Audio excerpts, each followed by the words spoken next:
Hello friends, स्वागत है आप सभी का एक नई वीडियो में। जैसा कि यूपी आंगनबाड़ी की भर्ती जो है उत्तर प्रदेश में चल रही है। सभी जिलों के लिए लगभग आवेदन हो चुके हैं। आप लोगों को इंतजार है रिजल्ट का। जैसा कि रिजल्ट आपका किस तरीके से बनाया गया है, रिजल्ट कब आएगा, मेरिट लिस्ट आपकी जो होगी कब जारी होगी, और बहुत सारे फॉर्मों को रिजेक्ट भी किया गया है। तो वो कौन से ऐसे फॉर्म है जिन्हें रिजेक्ट किया गया है, किन अभ्यर्थियों के फॉर्म को रिजेक्ट किया गया है, और आज हम जानेंगे। इस वीडियो में अंत तक बने रहिएगा कि आप लोग रिजल्ट जो होगा आप लोग ऑनलाइन डाउनलोड कर पाएंगे या आपको जिले से देखने को मिलेगा। सबसे पहले जो इसकी ऑफिशियल वेबसाइट आप देख सकते हैं कि यहाँ पर जो आवेदन की अंतिम तिथियां हैं लगभग समाप्त हो चुकी हैं। सिर्फ यहाँ पर मुरादाबाद जो दिखा रहा है कि इसकी जो अंतिम तिथि है वो 31/1/2025 यहाँ पर दिखाई दे रही है। बाकी सभी जिलों की जो अंतिम तिथियां हैं आवेदन के लिए समाप्त हो चुकी हैं। बाकी यहाँ पर आप देख पाएंगे कि जो जिले हैं जिनके लिए यहाँ पर बाद में आवेदन लिए गए, इनकी डेटें समाप्त हो चुकी हैं। अब यहाँ पर रिजल्ट के लिए कार्य प्रारंभ हो चुका है। रिजल्ट आप लोगों का बनाया जा रहा है। तो रिजल्ट जो बनेगा आपका, सबसे पहले जो आपने फॉर्म सबमिट किया है, ऑनलाइन फॉर्म फिल किया है, भर्ती आपकी जो पूरी मेरिट के आधार पर होने वाली है। मेरिट के आधार पूरी भर्ती होगी। और मेरिट जो आपका हाईएस्ट क्वालिफिकेशन होगा, जैसे आपने पोस्ट ग्रेजुएट किया है तो आपको वहां पर अधिक अंक मिलने वाले हैं। और जिन अभ्यर्थियों के अंक इंटरमीडिएट ही आपने किया है तो आपकी मेरिट कम रहने वाली है। क्योंकि यहाँ पर पहले भी नोटिफिकेशन में बताया गया है, बहुत सारे वीडियोस भी उपलब्ध कराए गए हैं जहां से बताया गया कि मेरिट आपकी किस प्रकार से बनाई जाएगी, और उसी के आधार पर मेरिट आपकी बनेगी। आपको पॉइंट्स में अंक मिलेंगे, जैसा कि फर्स्ट, सेकेंड, थर्ड के अनुसार जो है मेरिट लिस्ट को यहाँ पर जनरेट किया गया है। जैसा कि लिस्ट में आप देख सकते हैं किस प्रकार से लिस्ट जो है जिलेवार बनाई गई है, जहां पर सीरियल नंबर, आंगनवाड़ी सेंटर का नाम, और यहाँ पर जो है ईडब्ल्यूएस और अप्लीकेंट का नाम, फिर parent husband name, mother name, categories यहाँ पर दिया गया है, और आपका निवास प्रमाण पत्र, जाति प्रमाण पत्र, इनकम सर्टिफिकेट और करंट स्टेटस क्या है आपका, यहाँ पर देख सकते हैं। और रिमार्क दिया गया है। ये जिलेवार मेरिट लिस्ट है, जैसा कि आप देख सकते हैं ये जिले की मेरिट है। और यहाँ पर मेरिट में आप देखेंगे कि नंबर भी दिए गए हैं। यहाँ पर लास्ट में मेरिट आप ऑप्शन देख पाएंगे।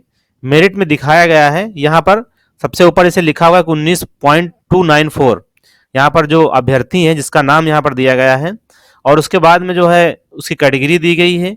फिर उसके बाद में जो है माता पिता का नाम दिया गया है, डेट ऑफ बर्थ दी गई है, वर्ग दिया गया है, जाति प्रमाण पत्र, निवास प्रमाण पत्र, आय प्रमाण पत्र ये भी यहाँ पर दिया गया है। तो इस प्रकार से मेरिट लिस्ट में जो है यहाँ पर नंबर शो कर रहे हैं, कितने अंक जो है मिले हुए हैं।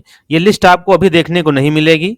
ये लिस्ट जो है जिले में डीपीओ ऑफिस में ही है, और उसके बाद में जो है जब फाइनल रिजल्ट आएगा तब आपको यहाँ से लिस्ट देखने को मिलेगी।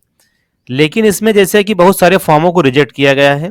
रिजेक्ट उन सभी अभ्यर्थियों के फॉर्म हुए हैं जिनके जाति प्रमाण पत्र और निवास प्रमाण पत्र में कमी आई है। जहां पर डेटा वेरिफिकेशन करते समय नहीं मैच किया है, वहां पर जो है उन फॉर्मों को रिजेक्ट कर दिया गया है। तो जो फॉर्म रिजेक्ट हुए हैं उनकी लिस्ट भी अभी ऑनलाइन उपलब्ध नहीं है। किसके फॉर्म रिजेक्ट हुए हैं, जब ये आपकी लिस्ट आएगी तब पता चलेगा। जैसा कि डीपीओ के पास में सीडीओ को ट्रांसफर की गई है, वहां से लिस्ट आ चुकी है ब्लॉक स्तर पे, और जिनके भी नाम वहां से हटाए गए हैं या डॉक्यूमेंट्स में जो कमियों को जैसे हटे हैं वो लिस्ट वहां पर आपको देखने को मिलेंगी।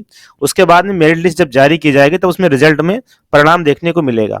अब जाति प्रमाण पत्र या निवास प्रमाण पत्र जैसे आपने पुराना लगा दिया था फॉर्म भरते समय, और वो जो है डेटा मैच नहीं कर पा रहा, या ऑनलाइन फीड नहीं है, आपने ऐसा कोई जात या निवास प्रमाण पत्र लगाया है और आप आरक्षण की श्रेणी में आते हैं, तब आपका फॉर्म रिजेक्ट कर दिया गया है।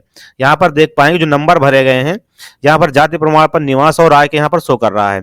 या जैसे आपने फॉर्म फिल करवाया और फॉर्म भरते समय ऑनलाइन गड़बड़ी हो गई, नंबर आपका गलत फिल हो गया है, तब भी आपका रिकॉर्ड मैच नहीं कर पा रहा है। तो इस कारण की वजह से बहुत सारे फॉर्मों को रिजेक्ट कर दिया गया है जो भर्ती प्रक्रिया से पूरी तरीके से बाहर हो चुके हैं। जैसा कि भर्ती जो होगी ग्राम पंचायत स्तरीय है। जिस ग्राम पंचायत में जगह खाली होगी उसी ग्राम पंचायत के अभ्यर्थियों को ही वहां पर नियुक्ति मिलने वाली है, बाकी बाहरी को यहाँ पर मौका नहीं दिया गया है। तो आप लोग जो है अपनी लिस्ट को डीपीओ और सीडीपीओ ऑफिस से पता कर सकते हैं कि आपकी लिस्ट में नाम है या नहीं है, वहां जाके आपको इन्फॉर्मेशन मिल सकती है। उसके बाद में जब आपका फाइनल रिजल्ट आएगा तो आपको जो है जिलेवार यहाँ पर जो रिजल्ट होंगे आपको जिले पर देखने को मिलेंगे, वहां से आप लोग देख पाएंगे। तो ये थी सूचनाएं जो आंगनबाड़ी भर्ती से जुड़ी हुई थी। यदि आपकी कोई राय हो तो कमेंट बॉक्स में जरूर बताएं। मिलते हैं नेक्स्ट वीडियो में नई इन्फॉर्मेशन के साथ, तब तक के लिए नमस्कार।